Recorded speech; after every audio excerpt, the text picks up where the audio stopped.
Баршаңызға қайырлы күн достар, сіздермен бірге Камшат. Бүгін сіздермен дәл осындай кешкі асқа арналған гречканың рецептісімен бөлісетін боламын. Алдымен менің каналыма тіркеліп, лайк басып, комментарий жазып, қоңырауша белгісін басуды ұмытпаңыздар. Қазанымызды отқа қойып, майымызды құйып, жақсылап қыздырып аламыз. Қызып болғаннан кейін үстіне етімізді салып, қызарғанша қуырып аламыз. Мен бүгін гречканы тауық етімен жасап жатырмын. Сиыр етімен, қой етімен де жасасаңыздар болады.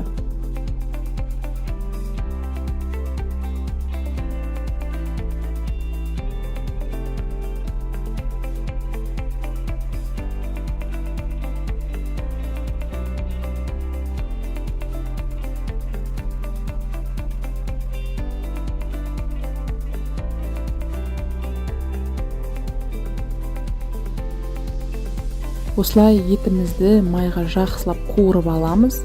Одан кейін үстіне жарты ас қасық тұз қосамыз.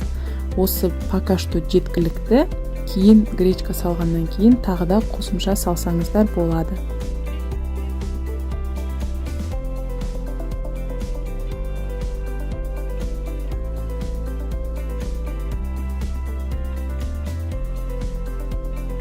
Қазанымыздың бетін жауып, осылай әбден қуырып алдым.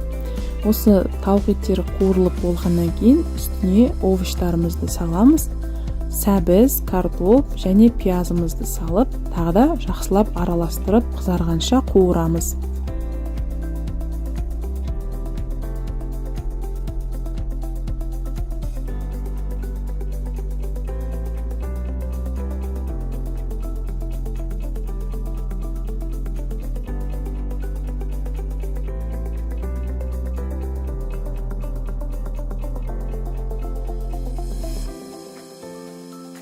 Овощтарымыз жақсылап қуырылып болғанға дейін біз 2 кесе гречкамызды алып, жақсылап суы тазарғанша 3-4 қайтара жуып аламыз.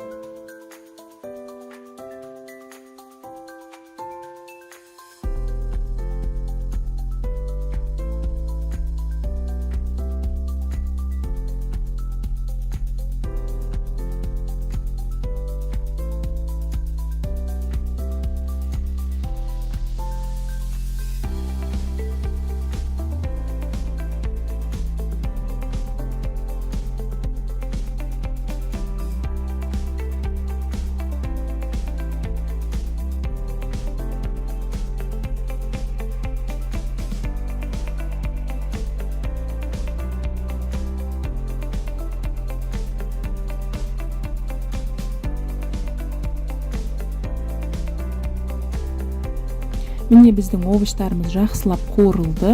Енді осының үстіне жарты ас қасық томат қосамыз.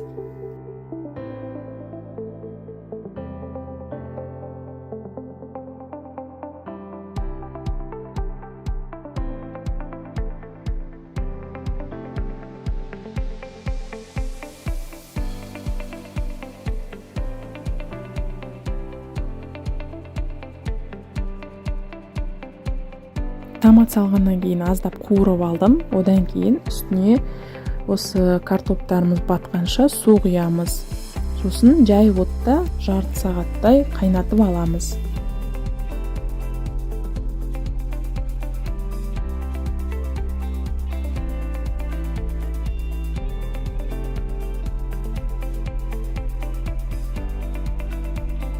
Жарты сағат қайнап болғаннан кейін үстіне жаңағы жуылған гречкамызды саламыз. Сосын гречкамыз батқанша су қосамыз. Осы жерде тағы да тұзы аз болып жатса, қосымша тұз салсаңыздар болады.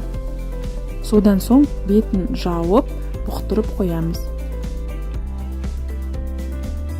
Жалпы негізі бұл гречка тағамды әркім әртүрлі жасайды. Біреулер картоп қосады, біреулер қоспайды деген сияқты. Бірақ маған осылай картоп қосып, сәбіз қосып жасаған ұнайды. Дәмі өте керемет болады.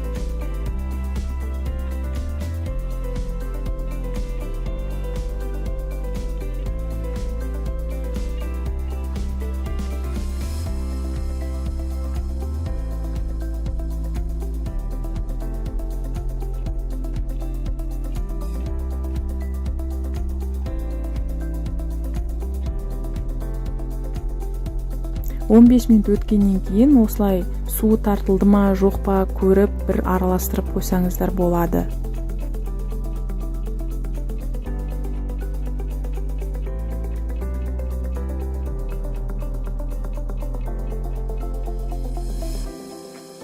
Мінекей достар, біздің гречкамыз дайын болды. Шашылып, жүп-жұмсақ болып, өте әдемі болып пісті. Сіздер де дәл осы рецептпен жасап көріңіздер.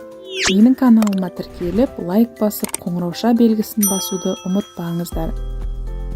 Видеоны соңына дейін қарағандарыңызға көп рахмет. Сау болыңыздар, астарыңыз дәмді болсын.